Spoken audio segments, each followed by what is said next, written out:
All right, how's that? Can you hear me now?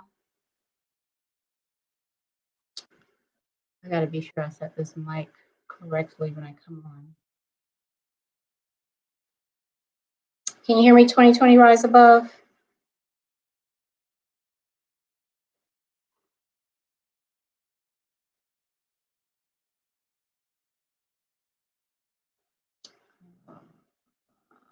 Okay, cool. Excellent. Thank you so much.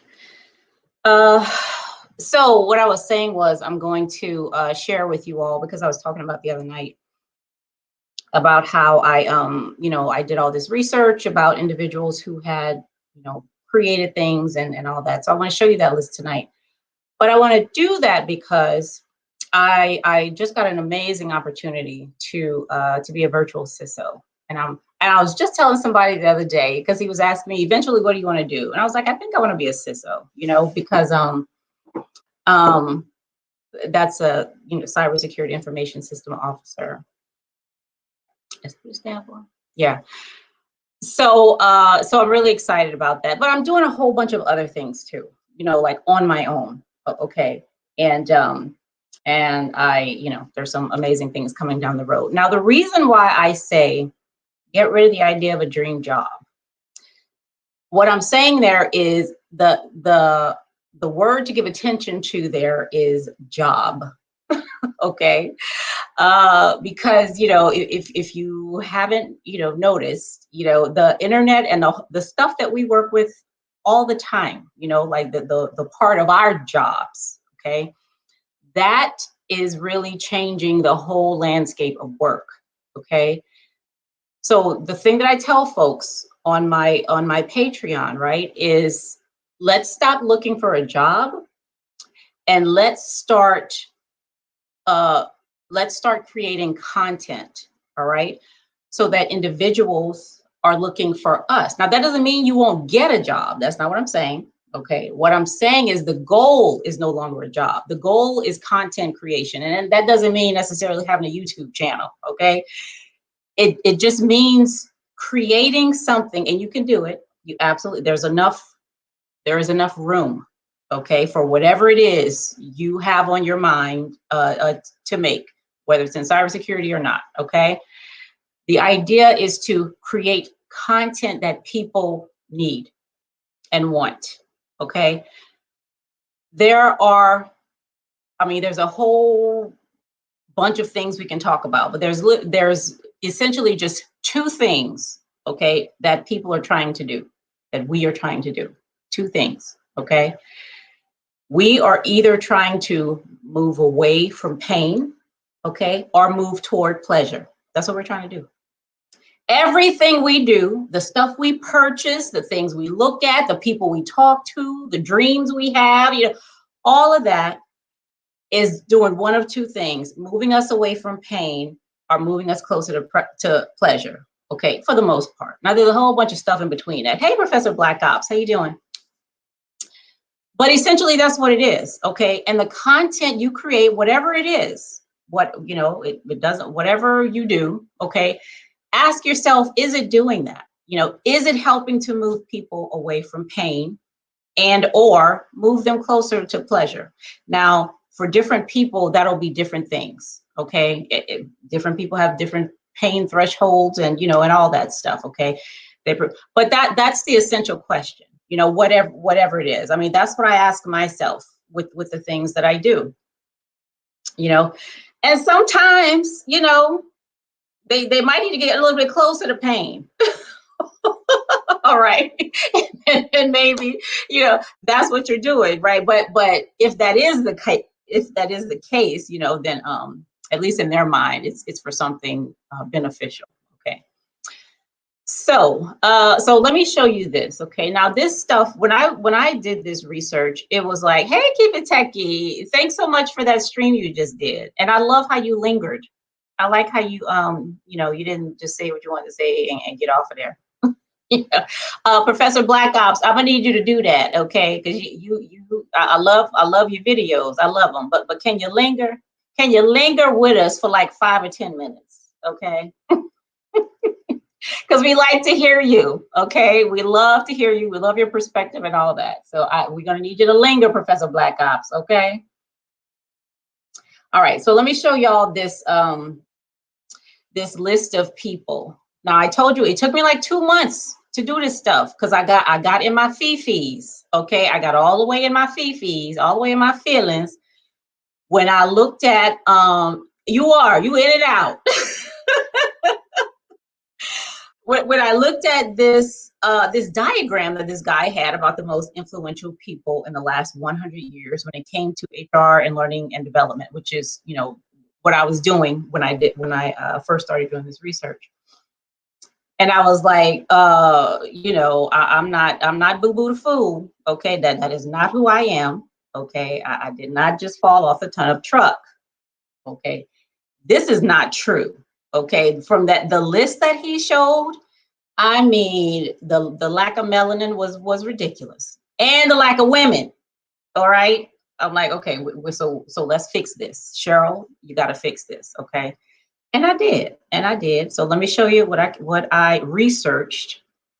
And listen to me, I had to turn cartwheels and flips, and I had to do backstrokes and all kind of yoga positions in Google. Okay, I did all this in the Google URL trying to find these folks. Okay, because you can't put in there, you know, Black creators of whatever. Okay, you're not gonna see a whole bunch of stuff. So I had to do stuff like before colony. I had to do Google dorking to find these people. Okay, I had to do a whole dork to find it, which is ridiculous. Okay, but I found them, and like I think I told y'all yesterday or something that I had people on Fiverr helping me. I paid some people to do some research too to help me find these folks, and it still took me 2 months, Joe. All right, y'all know I can't talk and do stuff at the same time, so let me be quiet so I can share this damn screen. Okay, let's see, where is that? Here we go. Okay, y'all. So this is what it's called. Now it's on my LinkedIn too, in my article section, okay? But here we go. Now I called it, so we hear POC a lot, but I use BIPOC and I added the W for women because BIPOC isn't normally in there, but it's influential Black, Indigenous, people of color, and women and their traditions throughout history, okay? So this whole list is about people who have been innovators and creators, you know, and have actually, you know, pioneered a lot of different things in the world that we use today, but you really don't hear about these folks, okay? You know, you really don't hear about them a lot. But you're gonna hear about them today, okay? Now, this first person, I can't pronounce that to save my life, but what is it? Tahotep, something like that. Okay, so he was a philosopher, acknowledged for the maxim of whatever that word is. Okay, he was an educator. Okay, an educator. Now, Imhotep. Okay, now Imhotep is not just in the Mummy movies. All right, so he actually did some stuff. Okay, we don't know a whole bunch about him. Okay, but we know that he did some very important things, possibly dealing with architecture. Okay, here's Anna Cooper. You know, with a nice dress on. She's an author, educator, sociologist, born into slavery. Okay. She advocated for a model of classical education that W.E.B. Du Bois spoke about, okay?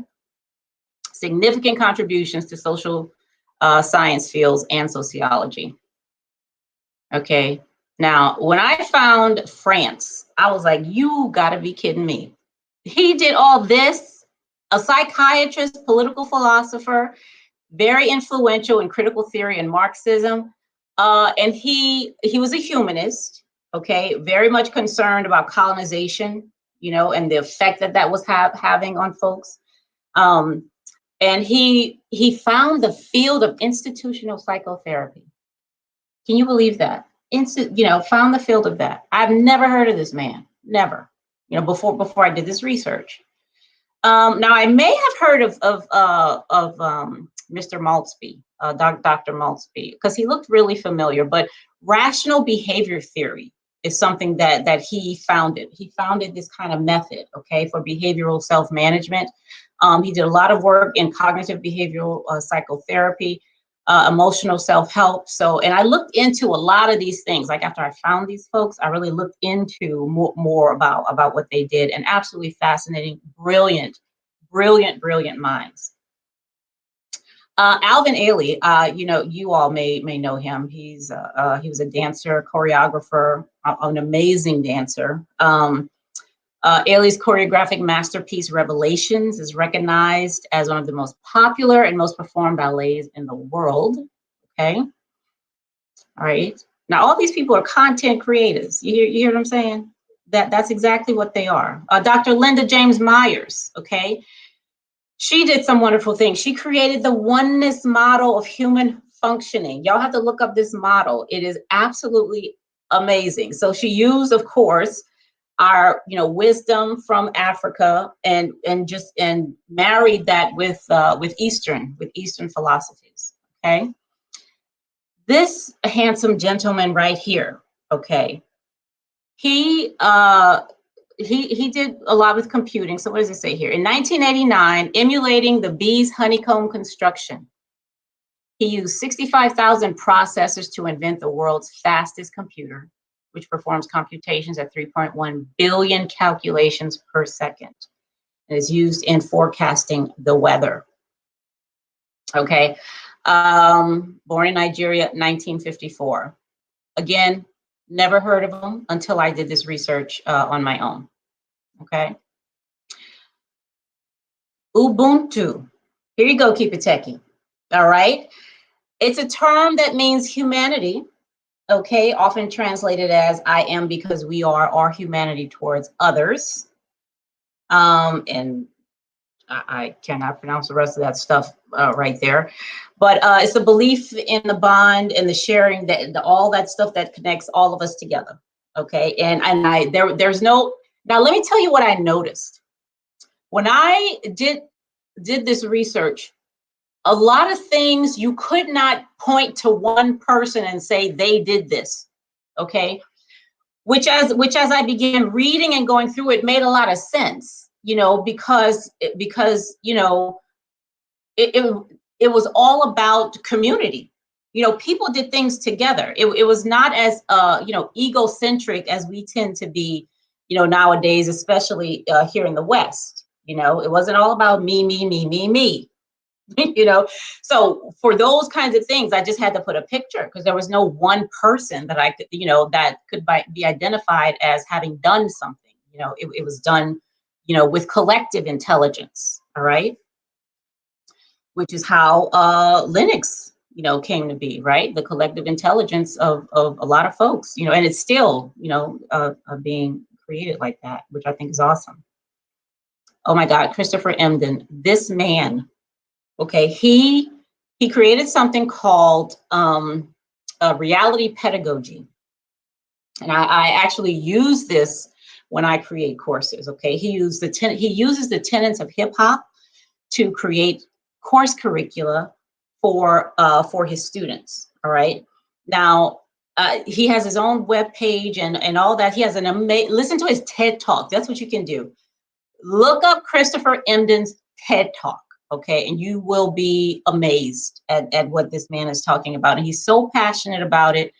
I mean, it's just awesome. I mean, and he teaches like physics or something like that, And to hear him talk about it, I'm like, damn, how do I get in this physics class? I'm like, seriously.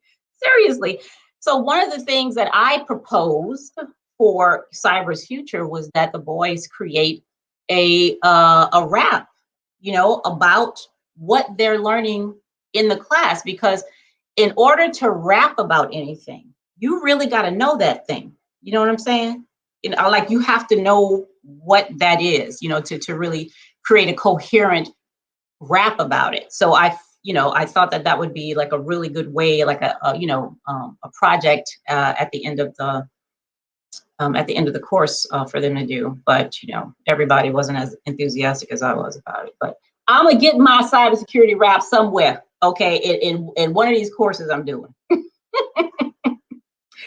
Miss Gloria Billings, okay, relevant teaching, culturally relevant teaching is what she talks about, what she writes about, what her research is about, which empowers students to maintain cultural integrity. And Christopher Emdin does some of the same stuff, right? So what he says is, and what she says is, if you're doing, like, it doesn't matter what the topic is. If you are teaching cybersecurity, you know, or math or something like that, take what's in the individual or the child or the adult's environment and bring that into the classroom, you know, to use it as a teaching tool. Okay, don't feel like they have to start with a clean slate with a whole sterilized, you know, and all that. No, bring that into the learning environment.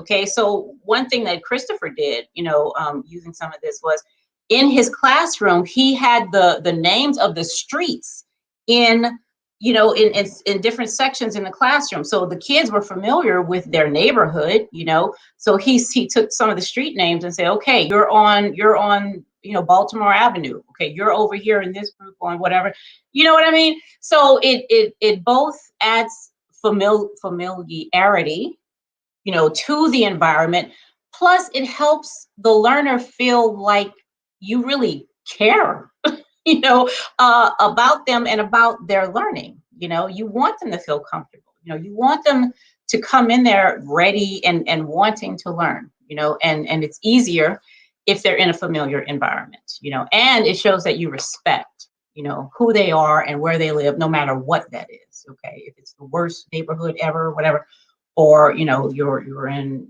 you know, some fancy part of New York or something. Okay. Alma, hey Alma Trinidad, Filipino American. Okay, develop and propose the term now. Alma has a special place in my heart. Okay, critical indigenous pedagogy. Alma is a social worker, like moi. Okay, so she's absolutely creating content for our indigenous youth. Okay, Charles Clinton Spalding, African American businessman in the 20th century. He got that part. He is working that part. He's working it, okay? He was a thought leader, okay, providing advice to African American entrepreneurs, all right? He had a newspaper. No, he had the Administration of Big Business. It was published in a newspaper, an African American newspaper. And he came up with 8 fundamental necessities. I looked them up. I don't remember what they are right now, but they're still applicable today if you're thinking about starting a business, okay? Stafford Hood also, he created the Center for Culturally Responsive Evaluation and Assessment. Evaluation is something that I did a lot, you know, when I was in learning and development. So I was very, very happy to see Stafford Hood here. Here's another thing with just a picture, you know, because you couldn't just point to one person. This is sushi. Sushi. It means quality or human quality. Created in China. Founded on 3 dimensions: moral, physical, and mental, as a way of building quality employees and citizens. Okay, this was very interesting as well. Angela Davis. I'm sure you all know Angela Davis. You know, she's a African American activist, and I love her. She has a lot of books out there, and they're all amazing. Okay, you can see a lot if you go to YouTube. You can see a lot of videos, you know, with her being interviewed and just speaking, okay, about, you know, things that impact all of us, whether or not you're Black. Peter Shan Chen, Taiwanese computer scientist. Okay, he created an entity relationship model. Oh, some of these people are like, I could just reading their description, I'm like, oh Lord. You know, thank God. The brain power, I'm telling you, the brain power. All right. I mean, they did a whole bunch of stuff. So he was also a businessman. And I believe he taught at MIT, if I'm not mistaken. He was actually a teacher at MIT. Sophie Germain, mathematician, philosopher, and physicist. Okay, she worked on number theory and the theory of elasticity which apparently we use a lot in mathematics. Okay. Y'all know Ada Lovelace, where my programmer's at. Okay. English mathematician. She's noted with creating the first program. Okay. And I don't think she finished it before she died, but she did enough work for somebody to continue it. And now, you know, we are where we are today. Thank you, Ada. Again, Mr. Asante, okay, professor and philosopher. He wrote a lot about Afrocentricity, influenced a whole bunch of fields, okay, including social work, Mr. Bridgetower here, African-European violinist, born in 1778. His story is very, very interesting because I believe at that time, what's his name? Bach. What's Bach's first name? I forget.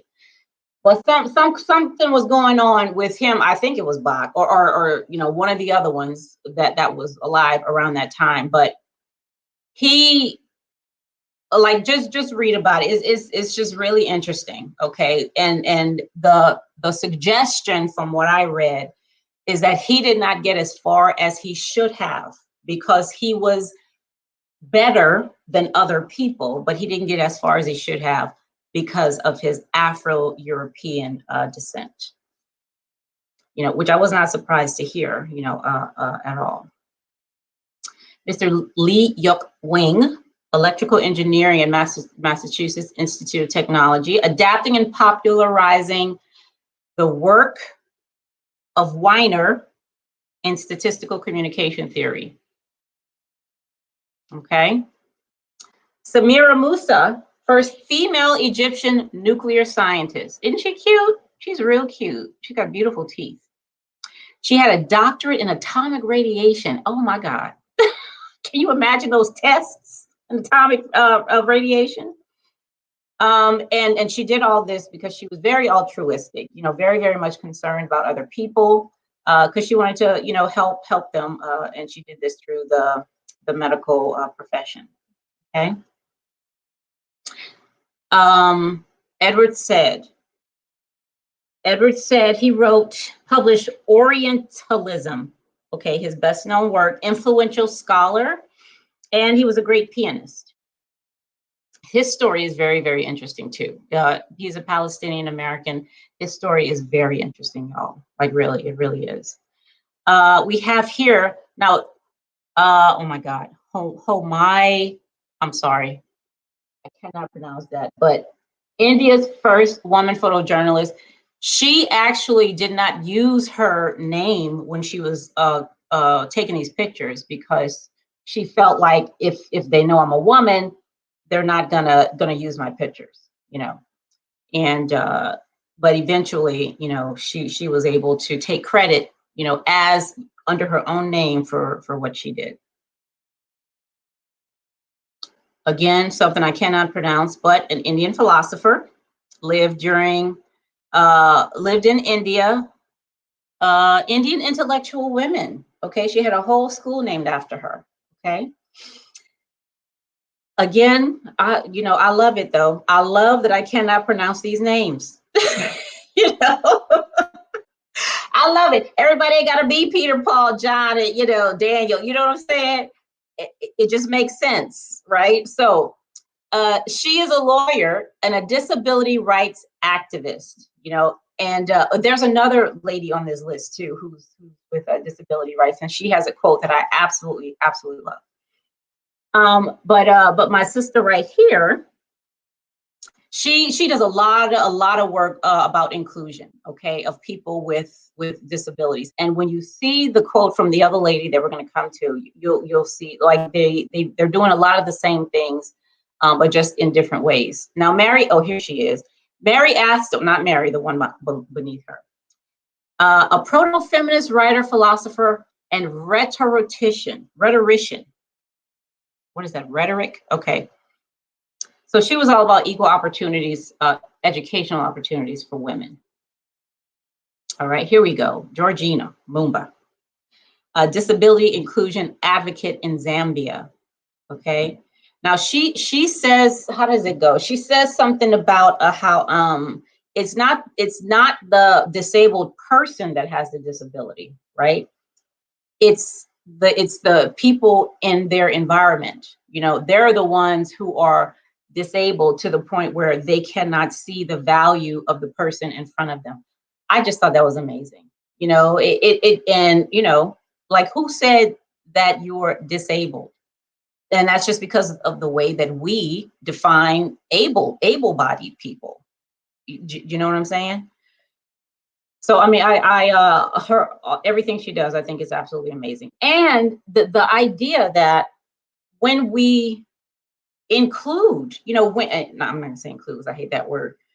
When we acknowledge, you know, the people who are with us, you know, every day, and we create things, you know, that will allow them to do, you know, the same things that we do, you know, if not better, that elevates everybody. You know, that is not just the person who has the ramp, you know, doing that elevates all of us. You know what I mean? We're not losing anything when we recognize that other people, you know, need, you know, some of the same abilities and rights and all that stuff that we have. That's all. It elevates everybody. Ain't nobody losing in this. This handsome gentleman right here, Just, okay, a biologist. He did work in general systems theory. Oh my God. I went to Wikipedia after I read this stuff. I'm like, what the world is cybernetics? Okay. Because he influenced the origins, the beginnings, the seeds of cybernetics. Okay. Through studies of aggregate self-organizing phenomena and positive feedback loops. Ernest Everett Just, Just. So after I read her, I followed her on Twitter. Y'all go follow Ori on Twitter. Okay, she's an activist, lawyer, and blogger. Okay, she has a really nice website, and you know, she talks about blogging and the power of like really talking and putting your voice out there. And one of the things that I've, you know, recognized and realized, you know, is that a lot, we talk about equity, right, and equality and all that stuff. But real equity, you know, it comes when you can speak and people hear you. Okay. Now that doesn't mean they have like you. It doesn't mean that they have to, you know, if you're given commands or something that you have to do. That's not what it is. If you just think about yourself, like in your day to day, you know, when you're talking, and what it feels like if people don't hear you, or they ignore you or whatever, you know, how does that feel, you know? I mean, real equity is really about having people listen and hear you with the same ear that they would hear and listen to somebody else, and not diminish your voice because of some arbitrary, you know, trait, or you know, the way you look, or how much money you got, or whatever. You know what I'm saying? Your voice is not diminished, you know, because of all that. At least it shouldn't be. Okay. So she's all about, you know, making sure y'all talking out there and saying what you want to say. Hypatia, an astronomer, philosopher, and mathematician who brought about development in the field of astronomy. I think this is absolutely amazing, okay? An icon for women's rights and a precursor to the feminist movement. Gargi, an Indian philosopher and intellectual, significant contributions to propagate education, okay? So it's not like just one person. Again, it's like that symbol, that Ubuntu symbol, you know? There's no way you can say that, you know, this person is the father of whatever. No, you're not unless you're talking about your kids, okay? And then that ain't even true, because you needed your grandparents and all them other folks to contribute, right? So all that father of and mother of or whatever, that stuff is not, you know, I get it, but you know, at the end of the day, that stuff is not true. All right. Eliza Suggs, she too, you know, was a big promoter of including everybody in society. She was a little person, and we don't see enough little people. I actively looked for little people, in these, to put on this list. But they were harder to find than Black folks. I know that little people, can do much more than star in movies, like Willow and Game of Thrones. I mean, come on now, you know. But I found Eliza. Hey, Eliza. Maria Agnes. Maria Agnes, she's looking real handsome in this portrait. She's looking real handsome. Okay. She was an Italian mathematician, okay, and theologian, which I thought was very fascinating. Okay. First woman to write a mathematics handbook and to be appointed as a mathematics professor at a university. Okay. Very handsome. Very handsome. Sherry, I also started following Sherry on Twitter, okay, because I'm loving what she's doing. Okay, she studies sociology and personality psychology. Or she didn't study it. She I think she teaches it, right? No, she obtained a BA in these things. Okay, and she focuses on her research on psychoanalysis and human technology interaction. Is basically cyber psychology is what she does. Okay, she's written books about this. I've read some of her papers. Cyber psychology is a thing, okay, about how humans interact with machines, and we see that all the time, and we try to ignore it, figuring, if I just tell them to stop clicking on links, they just gonna do that stuff. No, they're not. You're human, okay? How many times have you just done what somebody told you not to do as a human being? I'm just asking, okay? But Sherry writes about that, okay? And I love it. I'm loving cyber psychology. I really am. Albert Lafuli, South African scholar and tribal leader, okay? Hold on one second, y'all. My son hollering for me. Give me a second now.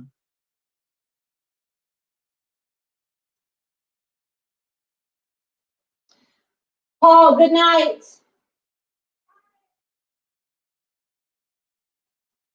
I'm back. South African scholar and leader. Okay, a scholarship foundation founded in his honor to help African students study at university.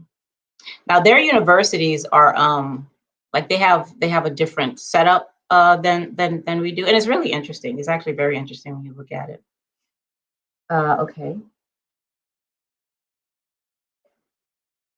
Gerald Lawson. Now, for my video game players out there, this is your father. Okay, he created the first home video game system. Okay, did y'all know that could use interchangeable cartridges, offering gamers a chance to play a variety of games. All right, now I wasn't like around or interested, when all these games started coming out and all that stuff. But the thing that he created, that whole business model still exists today. Thank you, Gerald. Okay. Herman George Kennedy or Kennedy, first psychologist to examine the role of race of the examiner as a bias factor in IQ testing. Okay. Now, I just watched the film Coded Bias. It's on Netflix, and I told y'all about it a couple of videos ago. Coded Bias. The lady who produced it and is narrating, I follow her on LinkedIn. Okay. She is talking here in 2021, 20, the 2 and the 1. She's talking about the same thing that Mr. Kennedy here was talking about. Okay, bias in what's written, bias in if there's bias in the human that's writing the test, the exam, the program, that has no choice but to come out, in what they've written. You know what I'm saying? That's like your progeny, the things that you write and that you create. That's like your kids. When you have children, there's some of you in there. You know what I'm saying? Whatever you create, there's going to be some of you in there. Okay, which is not a bad thing a lot of times. Okay, like that's what makes us unique and all this other stuff, right? However, when we do have biases that exclude, populations of people, we have to examine that kind of stuff, right? To be sure that what we're creating is fair, is fair for everybody who's going to be taking advantage of it, okay?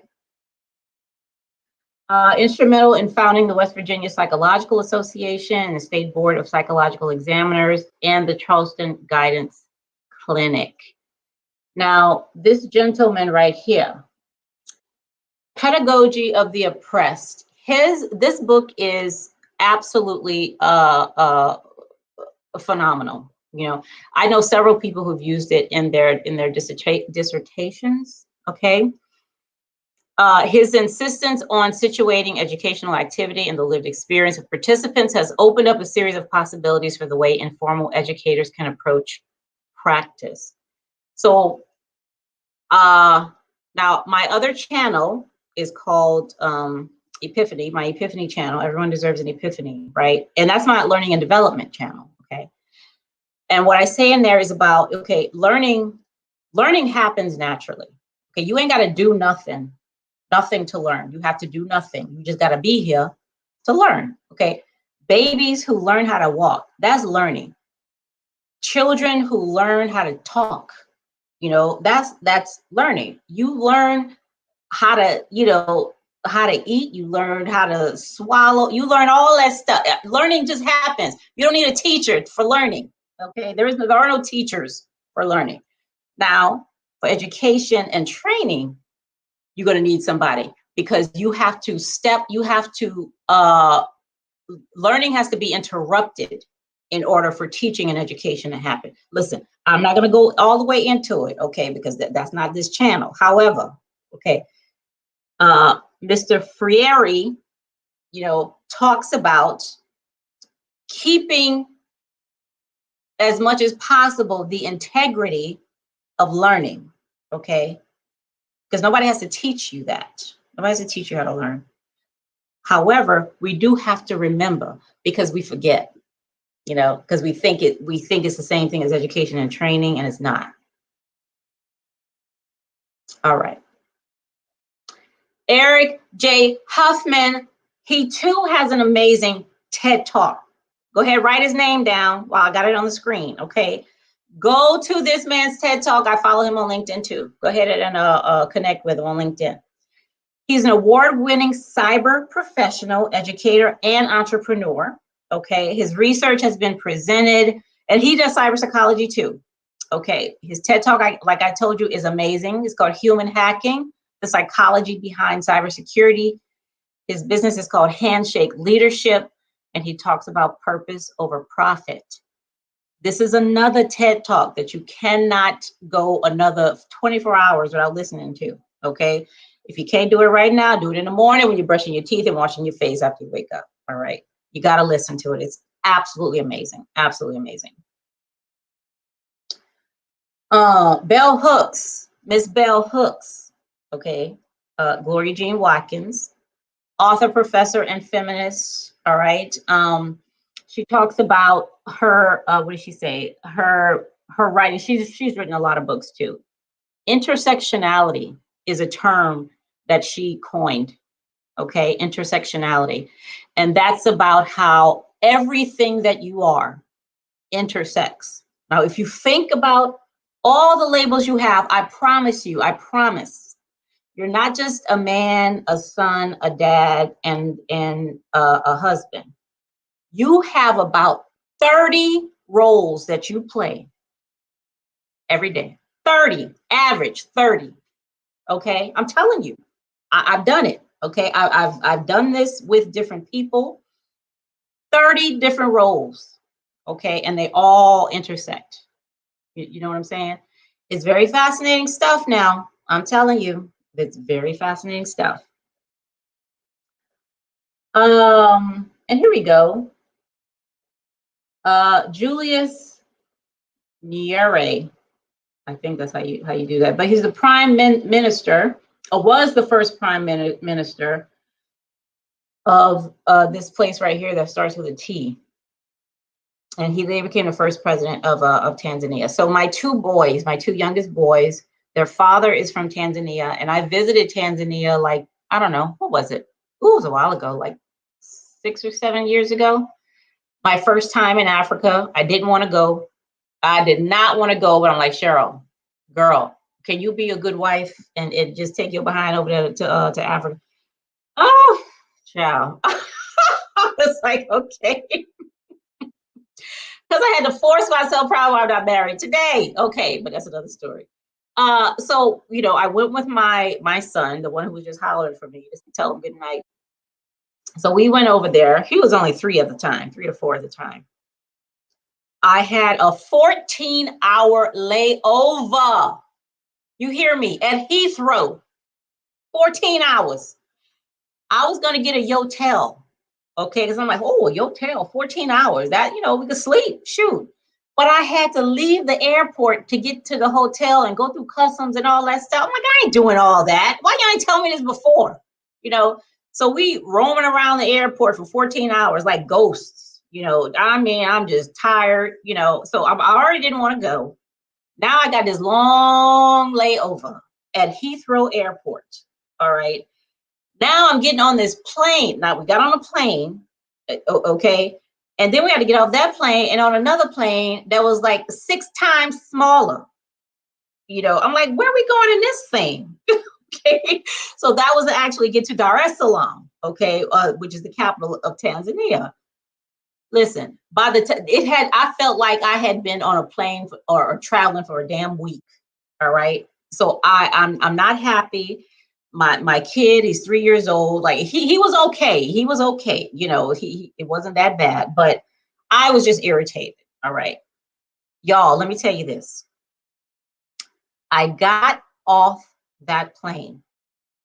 The second I got off the plane, I mean, the doors open. It was really small anyway, right? Doors open. I got off the plane. I'm telling you, and I'm telling you from the bottom of my heart. I was like, I know this place. I was like, I've been here before. I got such a wave of, what is it, nostalgia or something? I don't even know how to describe it. I swear to you, y'all, I almost started crying. I'm telling you, it was so weird and it was unexpected because I didn't even want to go. So what I expected to feel was just like, okay, finally we here, but it wasn't that at all. I was at home. I'm telling you, I'm not making this up. This was the way it was. It still gives me goosebumps just to think about it today, But that's really how I felt. I mean, it was strange. it was very strange, but like just really fascinating. And I don't read anything into it. That's all I know. Okay, and that's all I know is that's how I felt. All right. Who's next here? Nana Asma'u, okay, a princess, poet, and teacher, a revered figure in northern Nigeria, okay, recognized as a precursor to modern feminism in Africa. Zara Jacob, okay, now because of what I do, this really fascinated me. So my other channel, Life Without a Witness, is about this kind of stuff, okay? I'd never heard of this person, ever. 17th century Ethiopian philosopher, okay? Let me see. One of the most influential works in the history of modern philosophy was Inquiry, important to the development of natural science. Many of his ideas predate all the way before a lot of these European philosophers, okay, way before that. The latter of whom formed the basis of the Western canon, while Jacob remains comparatively obscure to this day. All right, obscure to this day. Ooh. Anton Amo, first African to earn a PhD in philosophy at a European university. Okay, went on to teach philosophy at the universities of Halle and Jena. Okay, he defended his dissertation called on the impassivity of the human mind. Okay, in which he maintains that number one, the mind does not sense material things, nor does it, number two, contain the faculty of sensing. Another thing that was very interesting to me, he substantially contributed to the philosophical dialogues of his era. Now, that's some philosophical dialogues for you, okay? To say, especially number two, the mind does not sense material things, nor does it contain the faculty of sensing. Ciao. Interesting stuff. Emerita Cuito, Philippines' greatest philosophers, okay, dedicated her life to ideas. She achieved a very high level award. What did she write? Her dissertation was the notion of participatory freedom in philosophy of Louis Lavelle. Okay, first work written by a Filipino to be published by the universities. Who was I talking to? I think it was Dr. Phillips. I was like, do you know how much further along? Now we got some good stuff going on here today, okay? Especially, you know, in technology and, you know, information and all that, right? Like we got supercomputers and all that, right? Now, what do you think? Where could we have been had the entire, you know, had more collective minds been included, you know, in these various things? You know what I mean? I really feel like we would be, you know, leaps and bounds ahead of where we are right now. You know, had we just told the truth and recognized that we all have something to contribute. You know what I mean? Your contribution is not diminished because of how you look. You know, I'm telling you, of all the animals in the world, humans must be the dumbest. We must be. I don't get it. Hey, NC worker, how you doing? I don't get it. Somebody got to help me out now. Mr. Kagame, a Rwandan philosopher, linguist, historian, poet, and priest. Okay, he made contributions to the fields of ethnohistory and ethnophilosophy, which is the study of indigenous philosophical systems. All right, he wrote a lot of books, both in French and Kinyarwanda. Y'all, I read the book it's called Left to Tell. I forget the lady who wrote it, but it's called Left to Tell. And she was there when the Rwandan genocide started. She wasn't Hutu. She was the other one. What was the other group called? It was Hutu and oh my goodness, somebody tell me who was it? Hutu and the other group. She was part of the other one. And that book, I'm telling you, Left to Tell, that's what it's called. So I read that book, and then I watched like a while after the movie. What's the movie called? With Don Cheadle. The movie about the genocide. I mean, that whole thing is just it was a fascinating read, and you know, the movie is hard to watch. Tootsie, there you go. Thank you, Media Network. Tootsie. Yes, it was kind of hard to watch, but yeah, but if you like that kind of, you know, historical reading, like it was a novel, it wasn't like a textbook or anything, but it was called Left to Tell, and she just had a perspective that you know, and she of course survived it, but she was the only one in her family. You know, it was hard to read. It was very hard to read, and the movie wasn't easy to watch either. But it was, you know, it was good. It's our history, you know, and okay, because this is global here. Okay, we live in a world. All right, there's only one world that I'm aware of. Okay, so it's all of our history.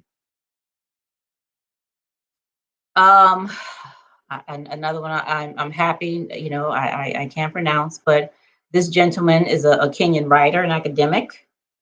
Okay.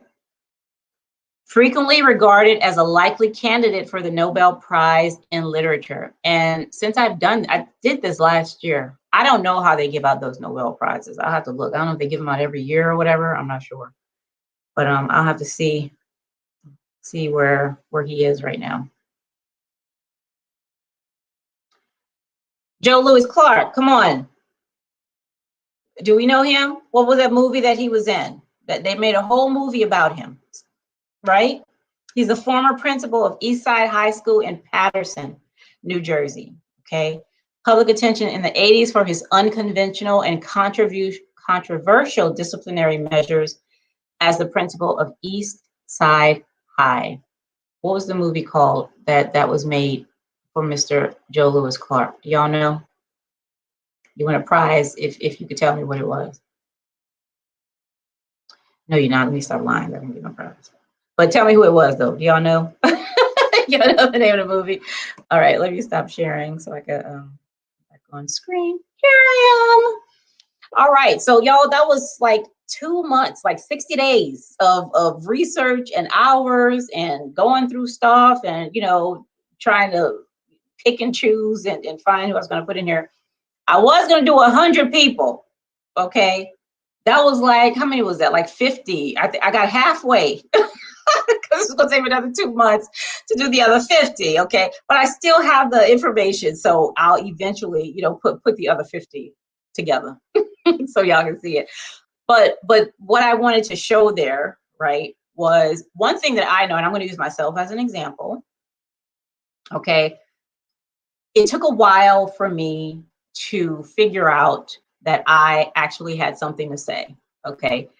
And it wasn't about people being interested in hearing it. It was just that I had something to say, okay? And, you know, and the judgment of other people stopped being a concern for me, okay? It stopped being a concern. Because, I mean, that's just what we do, right? We judge and, you know, what the hell are you gonna do about that, you know? But that can't stop you from doing and saying what you want to do and say. Okay, so when I say, you know, it's not about the job, the dream job. Okay, at least this is what I say. You know, when I do my you know, career conversations with people, it's not about the dream job, right? What do you want to do? Like, what do you want to do?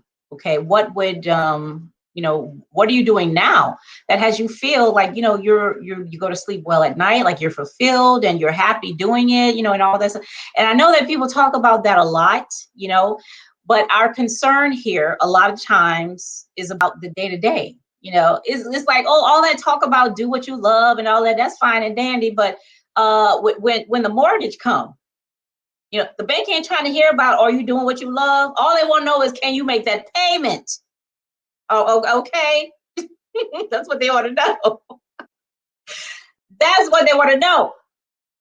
Which is true. I mean, that's reality, right? But however, okay, there is a way for both to be a reality. Okay, there because you, like, who came here? Who was born to work and pay bills? Who was born for that? To work and pay bills? Okay, is that all we're gonna do? Is that all this is about? I'm gonna work and pay bills and taxes. You know, like what else we doing? What else are we doing? Okay, you know, and there's more that we're doing. And these people, when I did this list, it was very inspiring. It really was. It was very inspiring because they didn't have, you know, like some of the same stuff that goes on for us today. They had to deal with back then, you know, they had to deal with back then. But you know, we've come a long way. Yes, we have. And there's a lot more that we can do, especially now that we have, like I talked about when I talked to my Nigerian friends, technology to help us to do it. We can reach so many more people, you know. And like I say, you don't have to do YouTube. Okay, do whatever the hell you want to do. Okay, but you can reach more people because I guarantee it, you know, I bet you somebody is waiting to hear what you have to say. All right. And you are doing them a disservice by being silent. Okay, you really are. They're waiting. Like they're really waiting. Okay, and they're listening. They're like, where's she at? Where is NC worker? Okay, I'm listening. 2020 rise above. Where you at? Where you at now? I'm listening. Okay. So just, create content, offer what you have, like share what you have, with other people who are actually looking for it. There's like where are we now? 7 point something billion people, they say right now we got in the world. Okay. They're waiting, y'all. Don't make them wait anymore. Okay. Don't make them wait. It's the creativity for me. It's the creativity for me.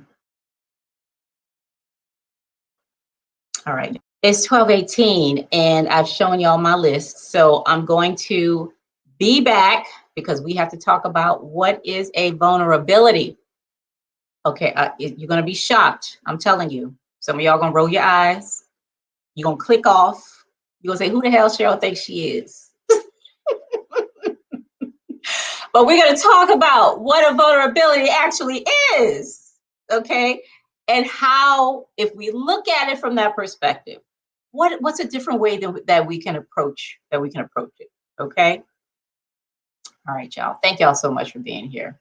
Okay. Y'all are the real MVPs. I tell you, if you are not subscribed to the channel, please subscribe. And if you like the video, you can go ahead and give it a thumbs up. That's fine. Okay. And I will see y'all back here this week. I promise. All right. Y'all have a good night. Bye.